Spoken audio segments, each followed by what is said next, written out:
Quem diria que depois de tantos anos eu voltaria para falar sobre o papel do turismo na difusão da arte?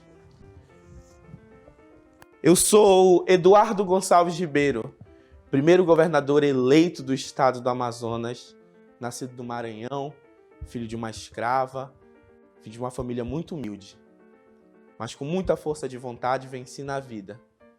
Nada planejado, tudo foi acontecendo naturalmente. E lá no início eu jamais poderia imaginar que o meu nome seria lembrado até hoje aqui no estado do Amazonas por tudo que eu fiz. Quando eu comecei aqui, os meus trabalhos na província, naquela época do Amazonas, o teatro estava com as obras paradas. E foi no meu governo que decidi que deveria continuar, porque eu sabia que o Teatro Amazonas seria muito para esse estado. E eu estou sabendo que até hoje recebe grandes espetáculos, do jeito que eu imaginei. Sabe a cúpula que vocês tanto gostam do Teatro Amazonas? Não estava na planta original. E eu decidi colocá-la, porque eu queria ali registrar a minha marca, a marca de Eduardo Ribeiro, deixar ali o meu nome e o meu legado. Bem atrás tem o Palácio da Justiça, que você também deve conhecer.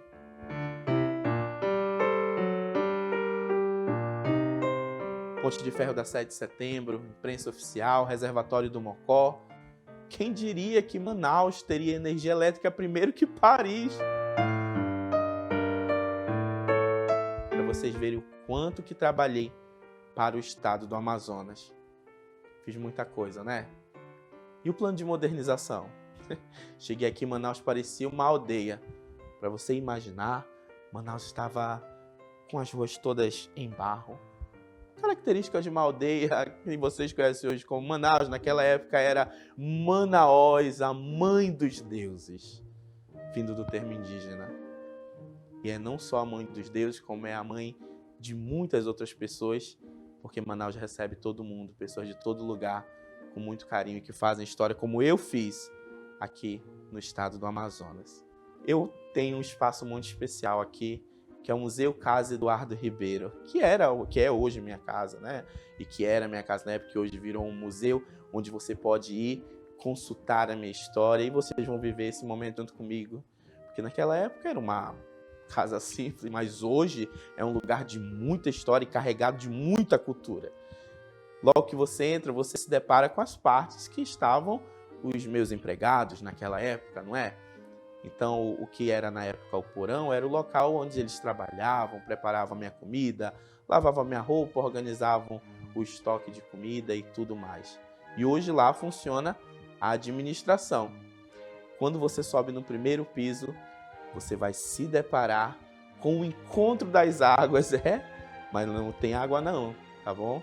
É porque a madeira do piso representa o encontro das águas, esse símbolo do nosso estado também, e que eu admirei logo que cheguei aqui no estado do Amazonas, para vocês verem quantas riquezas nós temos.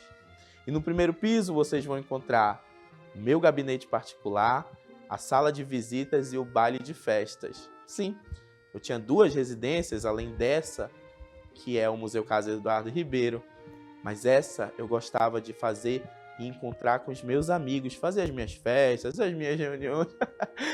Ai, quanta saudade daquele tempo. E lá, no segundo piso, quando você sobe uma escada em caracol, você vai encontrar os aposentos particulares. Logo na sala de jantar, eu tinha uma visão linda do Rio Negro. Da minha varanda eu conseguia ver o Rio Negro, era o meu café da manhã. Apreciar aquela paisagem antes de começar os meus trabalhos. No salão do meio, na sala do meio, vocês vão encontrar o meu gabinete particular, onde eu fazia as minhas leituras, onde eu planejava, onde eu criava e onde eu pensava o melhor para a província do Amazonas. E claro, o meu quarto, né? Não pode deixar de descansar. Afinal de contas, trabalhei muito por aqui. E o meu quarto era o lugar onde eu encontrava descanso. Da janela, eu conseguia ver o Teatro Amazonas, em especial a cúpula do teatro. Vejam vocês que privilégio que eu tinha de estar na rua José Clemente e conseguir apreciar o Teatro Amazonas da janela do meu quarto. Eu jamais imaginei que seria considerado um visionário, um homem que transformou a cidade de Manaus e transformou a história desse estado. Eu não imaginava nisso. Mas eu vou deixar vocês em dúvida em relação a muitas coisas que aconteceram na minha vida, porque eu acho que isso é que faz a minha história se manter viva até os dias de hoje. É isso que faz você lembrar de mim e é isso que vai fazer você continuar lembrando do meu legado. Um homem negro, de origem humilde, filho de escrava, que se tornou governador de um estado, fez história e é lembrado até hoje. Espero que você tenha gostado de ter feito essa viagem no tempo junto comigo, nessa minha casa que eu gostei tanto, tive momentos muito felizes e que eu jamais vou esquecer. Muito obrigado.